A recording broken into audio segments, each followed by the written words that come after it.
അധ്യായം 108 അൽ കൗസർ. അവതരണം മക്കയിൽ. സൂക്തങ്ങൾ 3.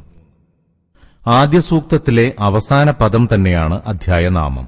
നന്മയുടെ കൂമ്പാരം എന്നർത്ഥം. മക്കയിൽ അവതരിച്ചു. ഖുർആനിലെ ഏറ്റവും ചെറിയ അധ്യായമാണിത്. പ്രവാചകനെതിരെ അതിരൂക്ഷമായ വിമർശനങ്ങളും പരിഹാസങ്ങളും നടന്നുകൊണ്ടിരുന്ന ഘട്ടത്തിൽ അല്ലാഹു അദ്ദേഹത്തിന് നൽകിയ അനുഗ്രഹങ്ങൾ സൂചിപ്പിക്കുന്നു. തുടർന്ന് ആരാധനകൾ അനുഷ്ഠിക്കാൻ ആവശ്യപ്പെടുകയും പ്രവാചകനെക്കുറിച്ച് സന്താനഭാഗ്യമില്ലാത്തവനാണെന്ന പരിഹാസത്തിന് മറുപടി നൽകുകയും ചെയ്യുന്നു.